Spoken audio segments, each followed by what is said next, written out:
Hello everybody, मेरा नाम शिव मिश्रा है। बेसिकली जब कोई पर्सन जब वो बी एल एल बी या एल एल बी करता है, मतलब लॉ ग्रेजुएट होता है और अपना करियर वो एडवोकेसी में, लिटिगेशन में रखना चाहता है, मतलब अपने क्लाइंट को रिप्रेजेंट करना चाहता है। मतलब एडवोकेट जो कोर्ट में जो प्रैक्टिस करते हैं, मतलब क्लाइंट के बातों को कोर्ट के सामने रखते हैं, आर्गूमेंट करते हैं।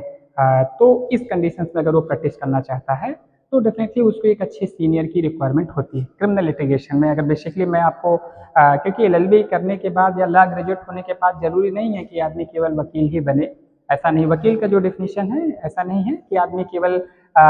जो आम बोलचाल में है कि कोर्ट में आएगा अपना प्रैक्टिस करेगा। तो उसके पास और भी ढेर सारी अपॉर्चुनिटीज होती है, अलग अलग सेक्टर्स होते हैं। लेकिन मैं उस सेक्टर के बारे में बात कर रहा हूँ कि अगर वो कोर्ट में आके कोर्ट के सामने आर्गूमेंट करना चाहता है, अपनी बातें जज के सामने रखना चाहता है, क्रॉस एग्जामिनेशन करना चाहता है और क्लाइंट के लिए जस्टिस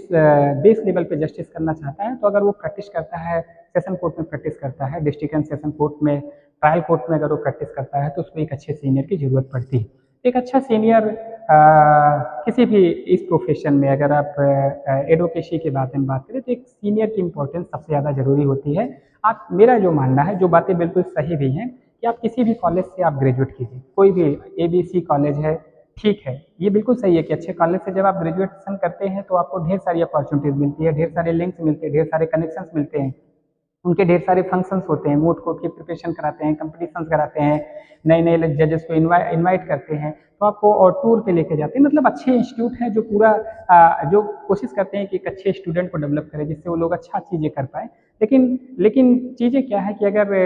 मेरा जो मानना है कि अगर आपने किसी भी कॉलेज से LLB किया है, किसी भी कॉलेज से आपने लॉ ग्रेजुएट किया, लेकिन अपने एक अच्छे सीनियर के साथ जब आप कनेक्ट होते हैं, जब उनके गाइडेंस में आप काम करते हैं, जब उनसे ढेर सारी चीज़ सीखते हैं, उनके साथ जब प्रैक्टिस करते हैं, तो मुझे ऐसा लगता है कि ये मायने ही नहीं रखता कि आप किस कॉलेज में से आपने लॉ ग्रेजुएशन किया है। किसी भी कॉलेज से आपने किया लेकिन आपके पास एक अच्छा सीनियर है, तो मेरा ये मानना है कि आप एडुकेशन प्रोफेशन में आप बहुत अच्छा कर सकते हैं। इसका रीजंस क्या है? क्योंकि कॉलेज लाइफ होती है, वहाँ पे प्रोसीजर के बारे में नहीं सिखाया जाता। प्रोसीजर जब आप कोर्ट में आते हैं तभी आपको सीखने का मौका मिलता है। आपने आपने कॉलेज में जो पढ़ा होगा, चाहे IPC हो गया, चाहे BNS हो गया, मतलब सब्सटेंशियल लॉ पढ़ा होगा। लेकिन कोर्ट में आने के बाद कहीं आपने ये नहीं पढ़ा होगा कि कहीं आपने यहाँ पे आएंगे तो आप एडजमेंट एप्लीकेशन देंगे,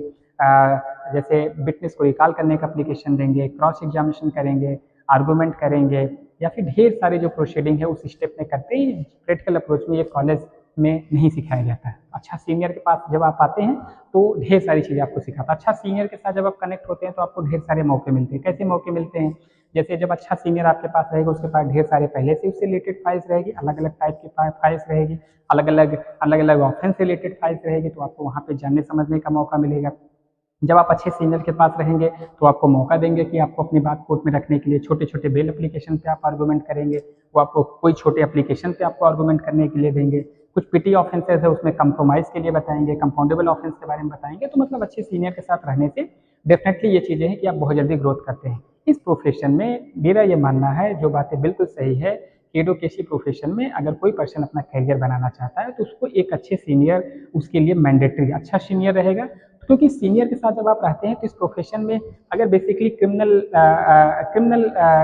प्रैक्टिस के बारे में अगर हम बताएं, यहाँ पे अगर आप गलती करते हैं तो इसका जो रिजल्ट होता है वो आपके क्लाइंट के ऊपर आता है। जैसे अगर आपने अच्छी बेल आर्गूमेंट नहीं किया, वैसे कोर्ट सारे फैक्ट्स को देखने के बाद ही ऑर्डर पास करती है। लेकिन फिर भी अगर आपने अच्छे अच्छे आर्गूमेंट नहीं किया, अगर आपने कोई मिस्टेक किया, या फिर क्रॉस एग्जामिनेशन के बारे में हम बात करते हैं, अगर क्रॉस एग्जामिनेशन अगर आपने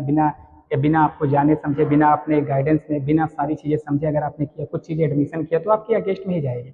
तो कहने का मतलब है कि जब आप अच्छे सीनियर के साथ आप कनेक्ट रहते हैं तो आपके पास जो चीज़ें मौका मिलता है, वो मौका ये मिलता है कि आप कोई गलती नहीं करते हैं, क्योंकि आपका सीनियर आपको बताता है। उसने लाइफ में जितनी भी गलतियाँ किया हैं तो वो डेफिनेटली वो पूरी कोशिश करता है कि अपने जो जिसके साथ जो जूनियर्स हैं उनको ढेर सारे मिस्टेक से अवेयर करता है, बचाता है, अपनी गलतियों से उससे सिखाता है। और जहाँ से जो गलतियाँ करके, जैसे किसी सीनियर ने अगर 20-25 साल की उसकी प्रैक्टिस है तो 20-25 साल में जो चीज़ें उन्होंने सीखा है, जो गलतियाँ उन्होंने किया है, तो कोशिश करेंगे कि अपने जूनियर्स को बहुत अच्छे से सिखाएं जिससे वो गलतियाँ ना करें। अगर वो जूनियर बहुत अच्छा रहेगा और उसके अंदर बहुत लर्निंग डिज़ायर रहेगी और वो एम्बिशियस पर्सन रहेगा और वो सच में अपना करियर के लिए फोकस रहेगा, तो मुझे मुझे ऐसा मानना है कि उस सीनियर से वो ढेर सारी चीज़ें करके उनकी गलतियों, क्योंकि सीनियर अगर सारी गलतियों के साथ शेयर करेंगे तो वो अपनी लाइफ में उसको इम्प्लीमेंट करेगा और उसको रिपीट नहीं करेगा। तो इस सिचुएशन में जो आपका जूनियर्स जो स्टूडेंट होते हैं उनके ग्रोथ करने का चांसेस सबसे ज़्यादा होता है। ज़्यादा समय नहीं लग उनको, जो सीनियर को 20-25 साल में जो समय लगा उस अचीवमेंट में पहुंचने पे, अगर उन्होंने उस चीज़ को जल्दी किया है तो अगर उन्होंने उनकी बातें माना तो उससे कम समय में वो ग्रोथ कर सके। कुछ चीज़ें और देखना पड़ता है कि जो स्टूडेंट होते हैं बेसिकली, अगर इस प्रोफेशन के बारे में हम बात करें तो लॉ ग्रेजुएट करने में अगर उनको 20-22-25 साल, एवरेज मानिए कि 25 साल वो लॉ ग्रेजुएट हुए, तो उसके बाद वो किसी सीनियर के अंडर में आए तो डेफिनेटली एक काफ़ी समय होता है। और जो जूनियर्स होते हैं, जो स्टूडेंट होते हैं, उनकी फैमिलीज़ होती हैं, उनकी रिस्पॉन्सिबिलिटीज़ होती है, उनकी कुछ अपनी हॉबीज़ होती है, उनके कुछ बेसिक नेसेसिटीज़ होते हैं। तो डेफिनेटली, क्योंकि अगर वो अच्छे पर्सन है, अगर उनके अंदर डिज़ायर है कि हम भी अपनी फैमिली को सपोर्ट करें, हम भी कुछ हमारे अपनी हॉबीज़ को पूरा करें, हम भी कुछ इनकम जनरेट करें, तो कोई गलत सोच नहीं, अच्छी सोच है, ऐसा सोचना भी चाहिए। ये आपकी सिंसियरिटी को दिखाता है, ये आपके डेडिकेशन को दिखाता है, ये आपके कैरियर ओरिएंटेड को दिखाता है, ये आपकी सबसे अच्छी बात है, ये आपकी फैमिली रिस्पॉन्सिबिलिटी को लेने के बारे में आपको पॉजिटिव सिंबल देता है। तो इनिशियल लेवल पे ये बातें बिल्कुल सही है, ये प्रैक्टिकल चीज़ें हैं, ऐसा मेरे साथ भी है कि जो जूनियर्स हैं उनको उनको बहुत कम लोग पैसा दे पाते हैं, जबकि सच्ची बात क्या है कि उनको फाइनेंशियली भी सपोर्ट करना चाहिए। जो सीनियर्स होते हैं उनको अपने जूनियर्स को बहुत चीज़ें सिखाना तो चाहिए, साथ ही साथ उनको फाइनेंशियली भी सपोर्ट करना चाहिए, मतलब उनको कुछ पैसे देना चाहिए, ज़रूर देना चाहिए, जिससे उनकी बेसिक नेसेसरीज़ पूरी हो और उनको कि बुक्स हो गए और भी चीज़ें हो गई, वो काफ़ी एक्सपेंसिव आते हैं। और ठीक है, तो सीनियर्स के लिए रिस्पॉन्सिबिलिटी, जूनियर ठीक है, जूनियर को बहुत चीज़ें सीखना समझना है, बहुत अच्छा करना है, ये बातें ठीक हैं। उनको सीनियर की सारी चीज़ें ज़्यादा से ज़्यादा उनके वर्क में कंट्रीब्यूट करना है और कुछ ऐसा करना है जूनियर को जिससे कि जब वो पर्सन जिस दिन कोर्ट में ना आए तो उस दिन उनको ये लगे कि आज इनकी कमी खल रही है, आज उनकी कमी खल रही है, उनको ऐसा रियलाइज़ हो कि आज इनकी कमी खल रही है। मतलब क्योंकि उनकी लाइफ में अगर कंट्रीब्यूट जूनियर करेगा तब सीनियर को लगेगा कि मुझे उस पर्सन की कमी खल रही है। तो जूनियर को भी बहुत डेडिकेशन के साथ, बहुत लर्निंग डिज़ायर के साथ सीनियर की लाइफ में इम्पैक्ट डालना पड़ेगा। जब आप जैसे कोई भी चीज़ एग्जाम्पल के लिए मानिए, कोई पर्सन है, अगर वो उसके रहने से आपका ग्रोथ है, उसके रहने से आपका डेवलपमेंट है, डेफिनेटली कुछ ना कुछ चीज़ें आप उसको सपोर्ट करेंगे। सिंपल बात है, अगर जूनियर्स जब सीनियर के साथ कनेक्ट होते हैं, अगर उससे सीनियर का बेनिफिट है, मतलब उनके वर्क में प्रोग्रेस आ रही है, उनको काम में सहूलियत मिल रही है, कुछ कंट्रीब्यूट हो रहा है, कुछ पॉजिटिव कंट्रीब्यूट हो रहा है, तो डेफिनेटली सीनियर भी क्या करेंगे, उनको सिर्फ एजुकेशन ही नहीं देंगे, उनको फाइनेंशियली भी उनको सपोर्ट करेंगे। तो जूनियर्स को, जो मेरा लेसन है कि जूनियर्स को बहुत मेहनत करके ऑनेस्टी के साथ